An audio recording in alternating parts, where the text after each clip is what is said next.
করেন এই জিডিটা সুস্পষ্টভাবে তদন্ত হওয়ার পরে একটা তদন্ত রিপোর্ট আসছেন এবং বিজ্ঞ আদালত সেটা রিপোর্টের পরিপ্রেক্ষিতে আজকে পূর্ণাঙ্গভাবে শুনানি হয়েছে এবং যথেষ্ট সময় দিয়ে বিজ্ঞ আদালত একটা ডেট ফিক্স করছেন।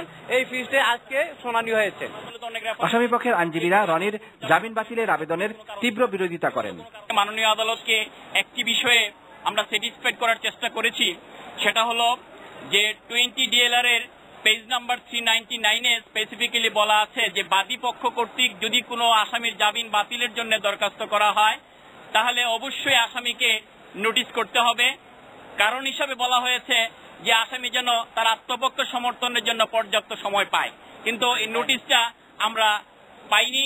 উভয় পক্ষে শুনানি শেষে রনির জামিন বাতিল করে তার বিরুদ্ধে গ্রেপ্তারি পরোয়ানা জারি করেন মহানগর ম্যাজিস্ট্রেট। আদালতের এই নির্দেশের আধ ঘন্টার মধ্যেই বসুন্ধরা এলাকা থেকে গোয়েন্দা পুলিশের একটি দল সরকার দলীয় ওই সংসদ সদস্যকে গ্রেপ্তার করে।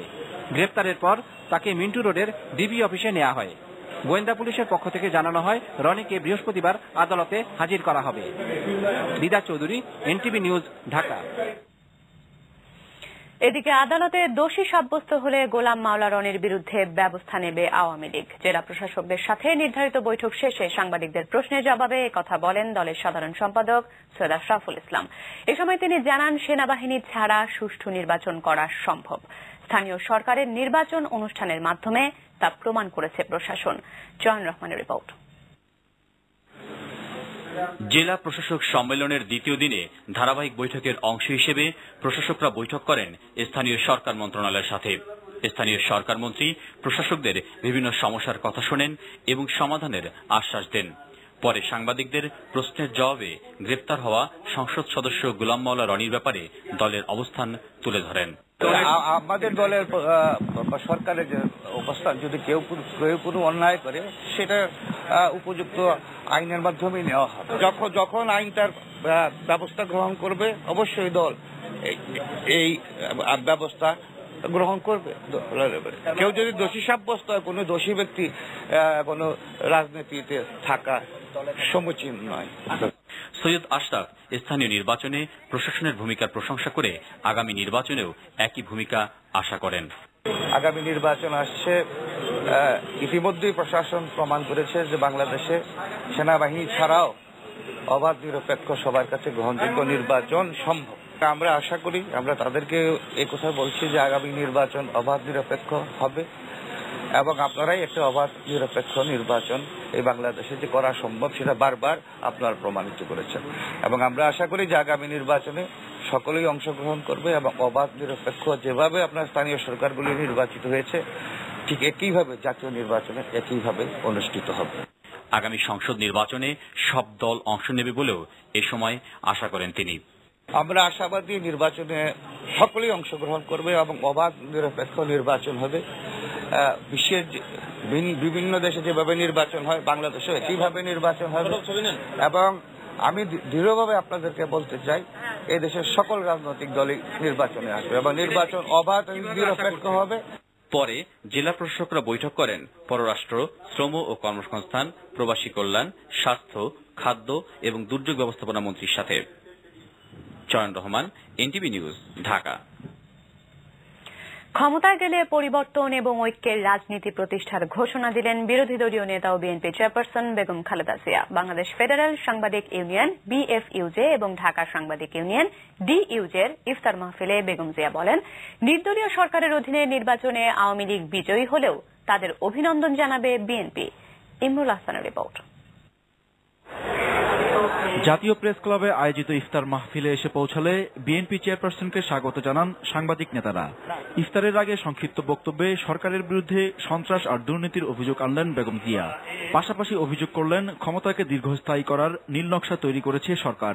নির্দলীয় সরকারের অধীনে নির্বাচনের যৌক্তিকতা তুলে ধরে বিএনপি চেয়ারপারসন বলেন, উপনির্বাচন ও সিটি নির্বাচন সহ সব নির্বাচনে অনিয়ম হয়েছে, তাই দলীয় সরকারের অধীনে নির্বাচন সম্ভব নয়। সংলাপের আহ্বানের পাশাপাশি নতুন ধারার রাজনীতি প্রতিষ্ঠার কথাও জানান বেগম জিয়া। আমরা শান্তি চাই, আমরা গণতন্ত্র রক্ষা করতে চাই, তার জন্য এখনো বলছি যে সময় আছে, আসুন আলোচনার মাধ্যমে নির্দলীয় নিরপেক্ষ সরকার ব্যবস্থায় আমরা ফিরে যাই। যেটা আপনাদের দাবি ছিল আমরা পূরণ করেছিলাম। আজকে আমাদের দাবি আপনাদেরকে পূরণ করতে হবে। এই দাবির মাধ্যমে নিরপেক্ষ সরকারের অধীনে সকলেই অংশগ্রহণ করবে নির্বাচনে, এবং যারা সেখানে জিতবে, যদি আপনারা জিতেন আপনারা ক্ষমতা দেবেন, আপনাদেরকে অভিনন্দন জানাবো। আমরা পরিবর্তনের রাজনীতি নিয়ে আসবো, আমরা সকলে ঐক্যের রাজনীতি নিয়ে আসবো। আমরা বিভক্ত নয়, ঐক্যের রাজনীতি সৃষ্টি করে এই দেশকে সামনের দিকে এগিয়ে নিয়ে যাব।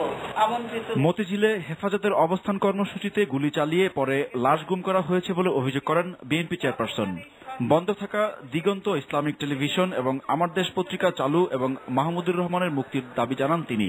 ক্ষমতায় গেলে সাংবাদিক নির্যাতনের বিচারের আশ্বাসও দেন বেগম জিয়া। এই আওয়ামী লীগ আমলে 18 জন সাংবাদিককে তারা হত্যা করেছে। একজন সাংবাদিক যারা দম্পতি ছিল সাগরুনি, এটাকে নিয়ে সাংবাদিকরা আন্দোলন করেছে যে তাদের হত্যাকারীদের ধরতে হবে, বিচার করতে হবে, কিন্তু এখন পর্যন্ত হত্যাকারীকে ধরা হয়নি, কোনো বিচার হয়নি।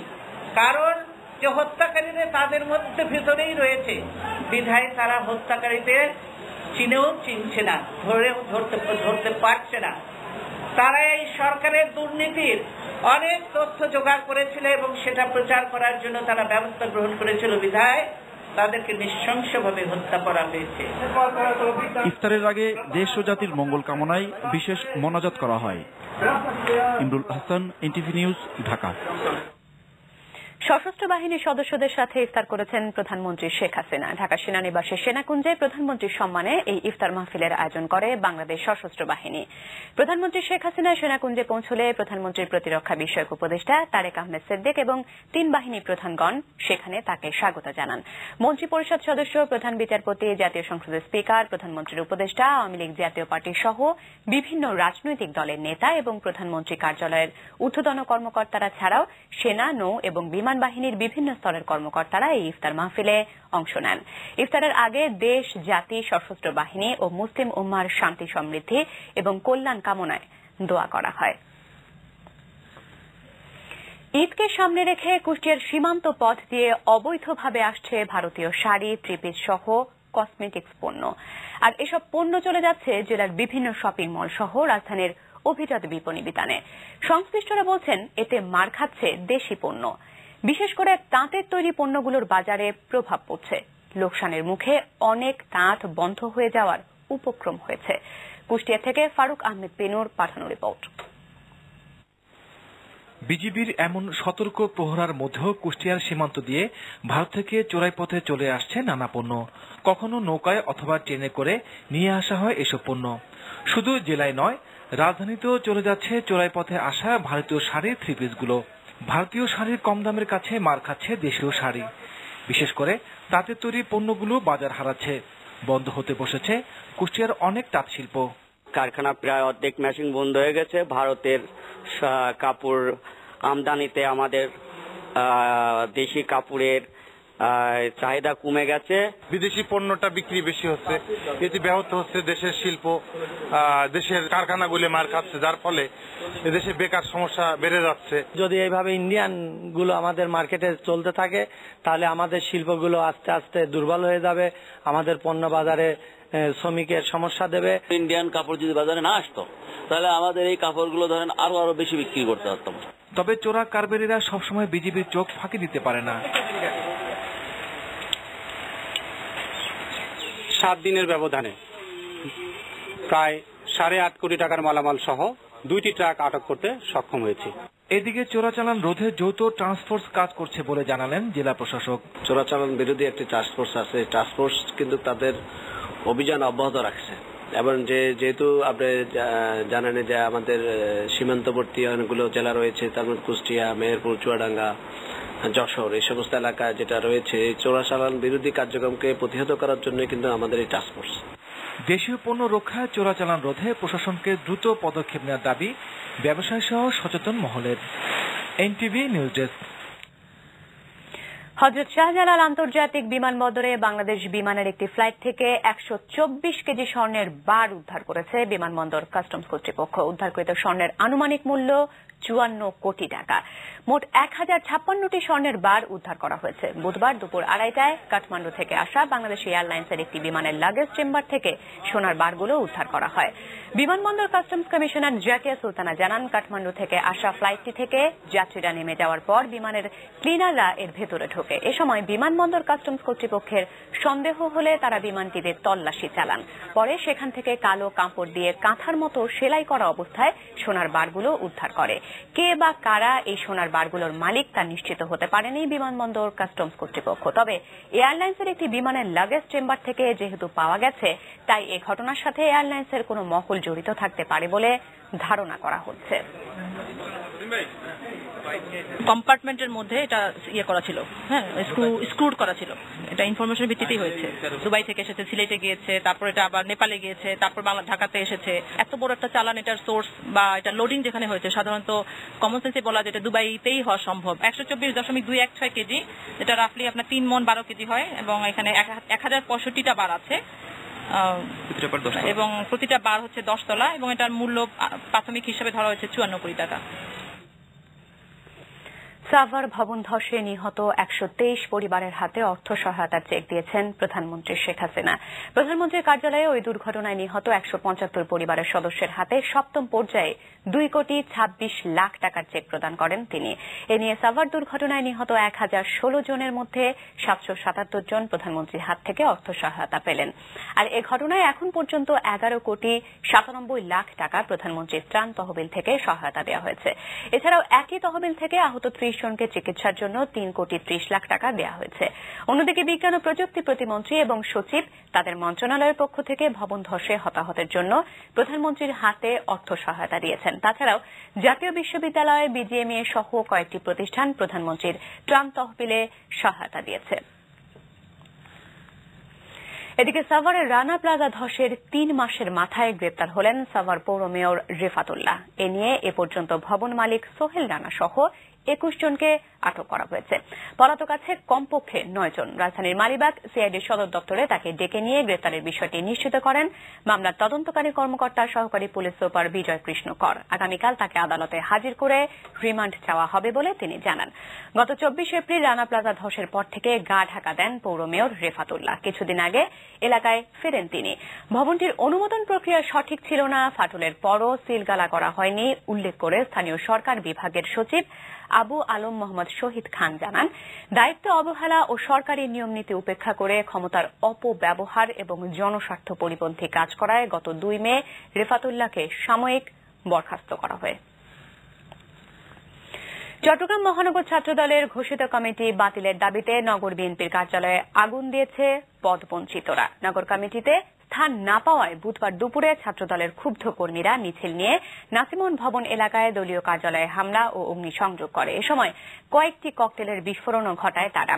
আগুনে নগর বিএনপি কার্যালয়ের আসবাবপত্র সহ মূল্যবান জিনিস পুড়ে যায়। পরে ফায়ার সার্ভিসের কর্মীরা আগুন নিয়ন্ত্রণে আনে।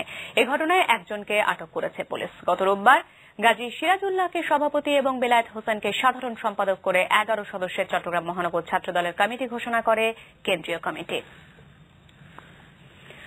মোবাইল ফোনের ফ্লেক্সি লোড দিতে দেরি হওয়ায় টাঙ্গাইলে এক ব্যবসায়ীকে গুলি ও কুপিয়ে হত্যা করেছে সন্ত্রাসীরা। পুলিশ জানায়, বুধবার রাত 10টার দিকে টাঙ্গাইল জেনারেল হাসপাতালের সামনে কবির হোসেন নামে এক ঔষধ ও ফ্লেক্সিলোডের ব্যবসায়ীর দোকানে গিয়ে 2 ব্যক্তি মোবাইলে ফ্লেক্সিলোড করতে বলে।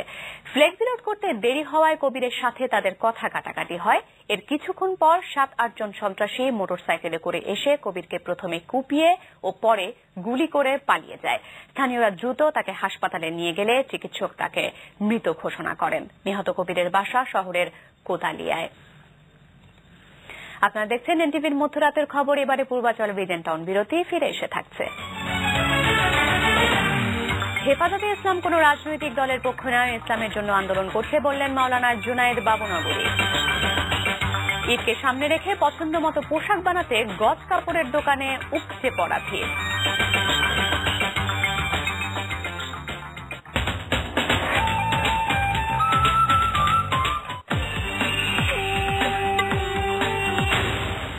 নাস্তাটা শেষ করে